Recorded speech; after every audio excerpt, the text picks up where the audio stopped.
مترجم بالسفارة الصينية في الكويت للصينيين، وكذلك أعمل في لجنة التعريف بالإسلام منذ 20 سنة في الكويت. نعم نحب الكويت كثيرا. بقول لك شلونك؟ حياكم الله بخير، الله يسلمكم. والله الحمد لله بخير. تمام؟ الحمد لله. وين تروحين وين ترجعين؟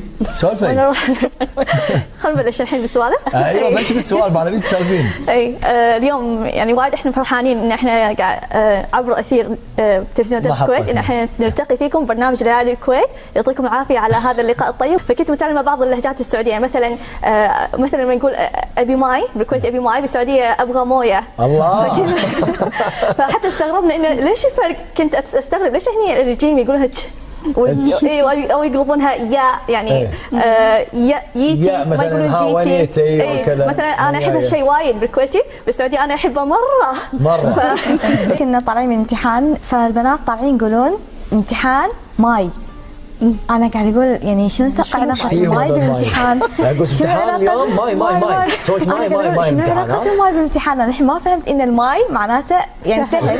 احنا اشكالنا صينيه، بس حيل نحب العربي ونحب الناس اللي احنا عاشرهم. يعني ممكن احنا نقول ان احنا يعني مثلا نوصف ان صينيه المنبت لكن عربيه المنشا.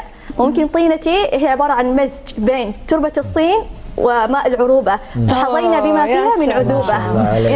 فإن حظينا يعني كان في شكلنا قليلا أو كثير من الصينية، فالهوى عربية الهوى نميل معه حيث يميل. يعني ابوي جزاه الله خير اول ما يجينا الكويت اول شيء يدور عليه انه مركز تحفيظ قران، يبي يقوي لغتنا بالعربيه والقران. ممكن اذكر بعض الشخصيات اللي اثروا فينا حيل. اول ما جينا الكويت كان العم بدر القناعي، كان وايد يعني معنا وساعدنا في ان احنا ندش المدارس بعد. العم عبد اللطيف الكندري الله يرحمه ما ننساه، كنا كلنا نروح نزور بيته، بناتي لحد ذكرهم عائشه وفاطمه، احنا تعلمنا منهم العربيه واحنا صغار.